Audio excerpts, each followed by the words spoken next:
Hello, and welcome to Use It or Lose It, where I help you keep food out of the landfill and get every cent out of your food dollar.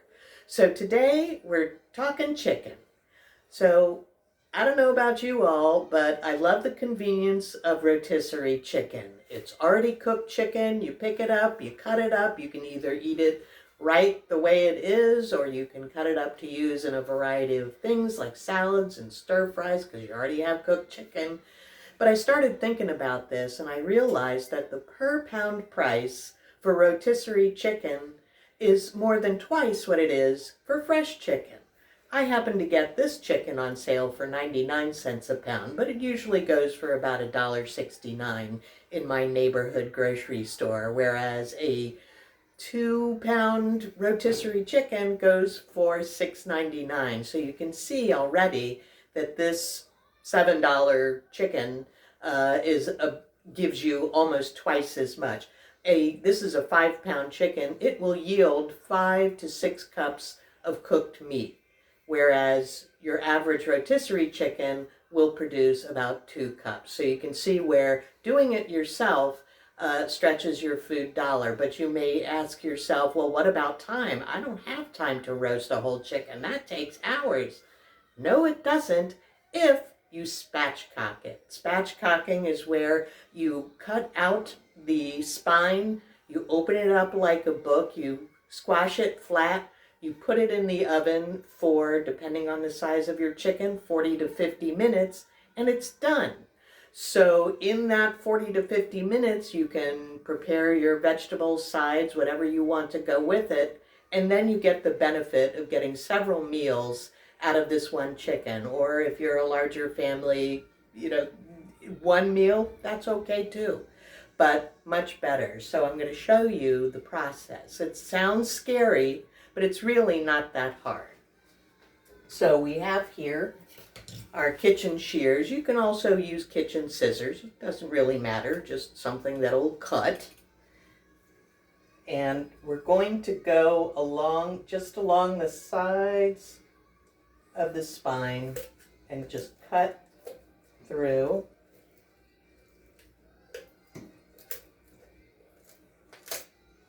And you'll hear the crunch of rib bones, but don't worry about that. It's okay. It's part of the process.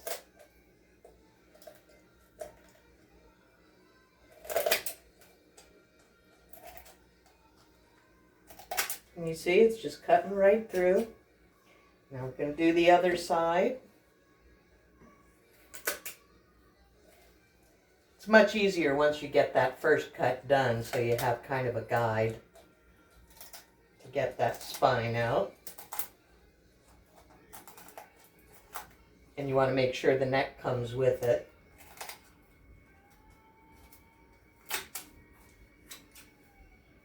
And voila, out it comes. And you can set this aside to use in making your own stock or chicken soup, something like that. We're just going to set it aside.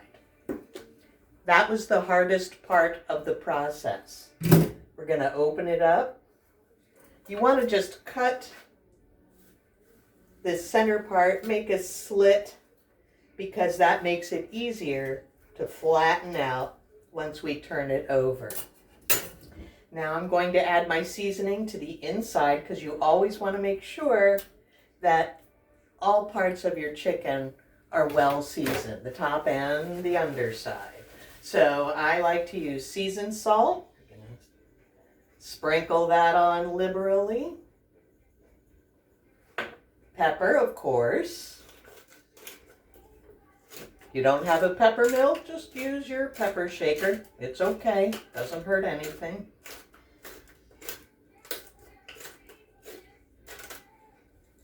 Garlic powder, my favorite. I put this on pretty much everything. And then you're going to want to use paprika. Paprika is a browning agent, so it helps it get that nice brown skin that we all like and makes it look beautiful. So now we're going to turn it over. Press down on the back. You might have heard that little snick. You need to tuck your wings tips under because they will burn if you don't hide them somewhere. And now we're going to season this side. I've preheated my oven to 450.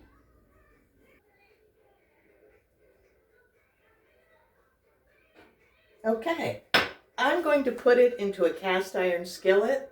You don't have to use a cast iron skillet if you don't have one. You can use a baking sheet or a roasting pan. So we're going to squeeze this into this nice big cast iron skillet. I like the cast iron skillet because it gets a nice sear on the underside. And look at that. Fits right in there.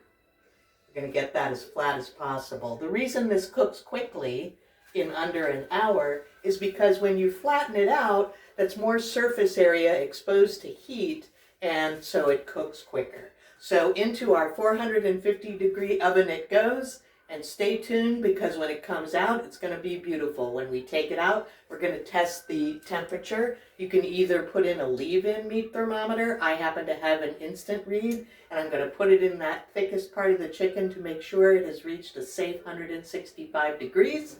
And I'll see you in a little bit. Okay, it's been 45 minutes, so it's time to check the chicken because, you know, it's a pretty fast oven, 450 degrees. It's a cast iron skillet, and that really transfers the heat well, both top and bottom. So let's just see where we are.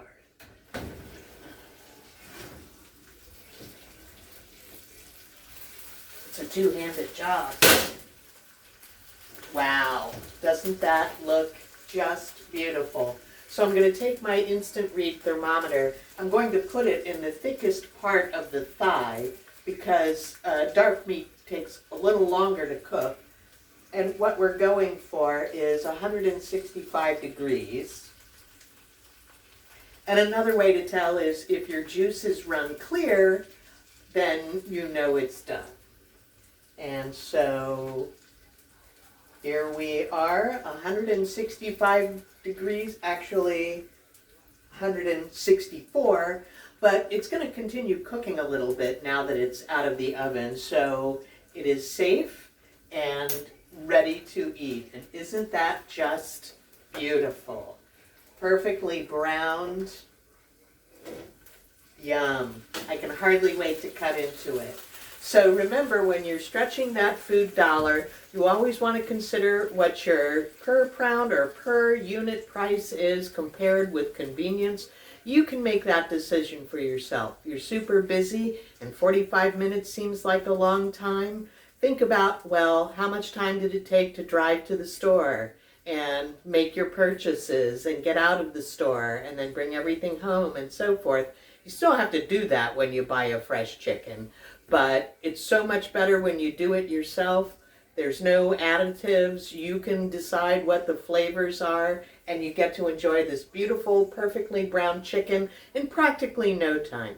So that's it for today, and I'll see you next time. Bye!